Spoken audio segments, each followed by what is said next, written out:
It's been a very interesting 2022 we've got a war over in Europe.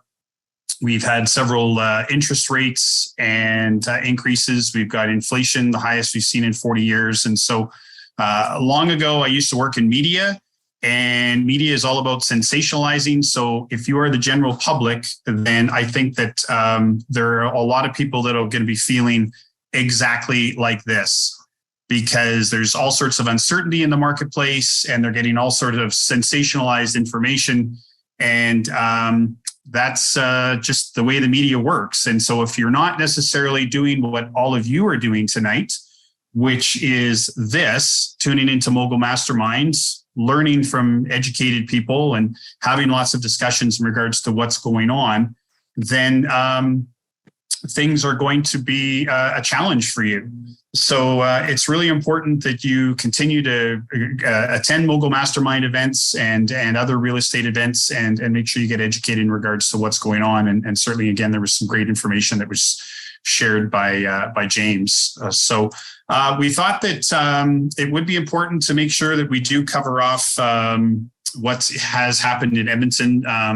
It is an interesting time for us to be doing this at Mogul Mastermind at the end of the month, because we're always about a week away from getting information on what's happening in this current month.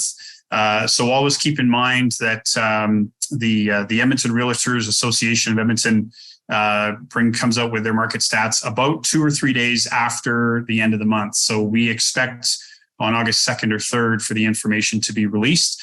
And certainly expecting there to be a bit of a decrease. But we will talk a little bit about what happened last month in June. We did see the market decrease 9.2% compared to May, and also dropped off almost 5% from June of the previous year. Single family homes were averaging about $494,000. That is a 4% increase year over year. So we did see prices going up earlier this year. We'll be watching to see whether or not that is, we saw things start to level off in May and June. So we'll see what happens there.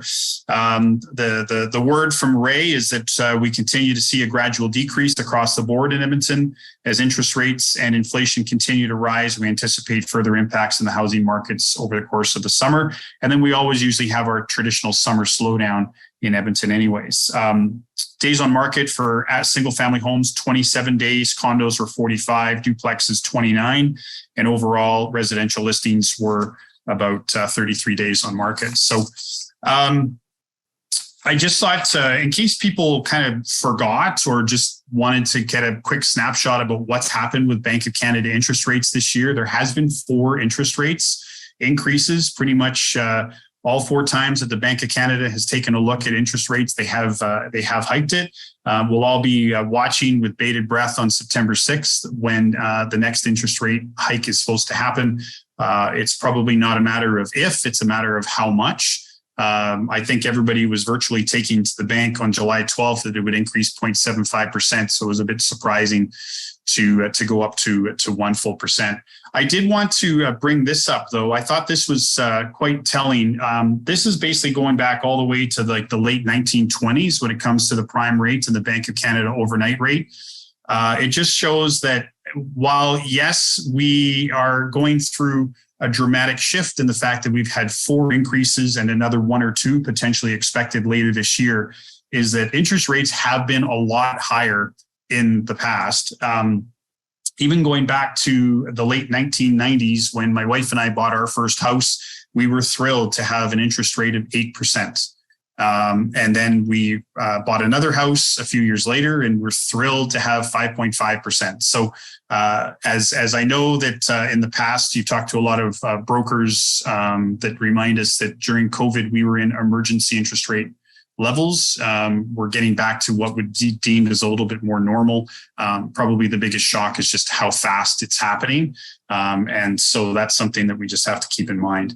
The other thing as well that I thought was interesting was inflation since 1997. As you can see, it has shot up to 8.1. That came out about 10 days ago. My understanding as well is that hopefully we've peaked at 8.1%. It's probably going to stay there for a little bit, not necessarily be coming down. They're talking about late 2023 and into early 2024 before things really start to drop off. Again, kind of putting things into perspective in regards to going back to inflation rates since the 1920s. You can certainly see everyone still remembers and talks about inflation back in the early 1980s when interest rates were hitting 22-24%, and inflation was pushing close to 15%. It was definitely quite some times, and I'm sure you can talk to people that are now in their late 60s and early 70s that would remember those times when they were probably first getting into the market. So ultimately, quickly, why is this happening? Supply chain issues, simple supply and demand. As everyone's coming out of COVID, people want to buy things again, and we're not necessarily back to where we were in regards to being able to supply or satisfy that supply. And so obviously, when it comes to supply and demand, prices go up. And then things are certainly enhanced by the war in Ukraine. Ukraine is known as the breadbasket of Europe. And there's a lot of food shortages as well. Some of the things that have been pointed out that I've seen is gas prices are up 54% year over year, and food prices are up 9% year over year. So everyone's definitely having an effect on that or feeling that. So when does it end? Tough to say. Again, people are talking about late 2023, early 24, but it's really more important to focus on the now. And so ultimately, what does that mean for buyers? James touched on it a lot, so I'm just going to basically add a little bit of color to that. It's to stay focused on what it means to you. Again, as I talked about, the media wants to sensationalize, and they always want to make things feel better than they are, and they want to make things look worse than they are.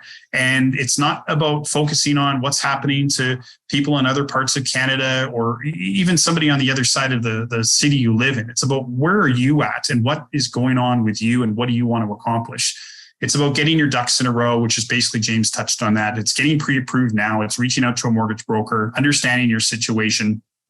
But further to that, it's also about taking a look at all of your systems, making sure you've got your power team set. Anytime that there's some sort of a disruption, this is the time to make sure that you know exactly what's working and what's not working in your business. Opportunities will be coming.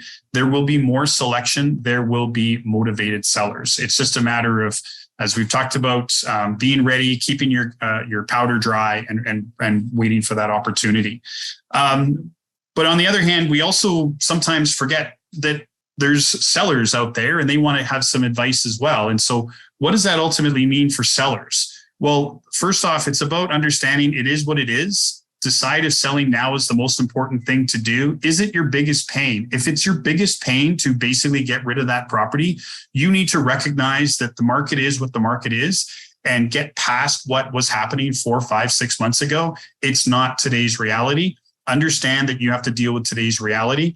Comparables don't mean too much right now. It doesn't make a lot of sense to look at comparables of 90 days, 120 days. You need to be the best deal in the area. If you're in a particular community and you see 3 other properties on the market that are all selling, these are Alberta numbers, so that are all selling for $400,000, and you can see on the MLS that they all look basically the exact same type, style, lot size, square footage, and condition as yours, and they're all priced at $400,000, you need to be at $380,000. That's how you're going to sell your house. You want to be basically the best deal in that area. That's how you can help yourself as a seller. And the last piece of thoughts is that just keep in mind that many millionaires have been created during times of uncertainty. So, it's okay to be standing on the sidelines for a little bit, but make sure you're active in regards to educating yourself and waiting for that great opportunity.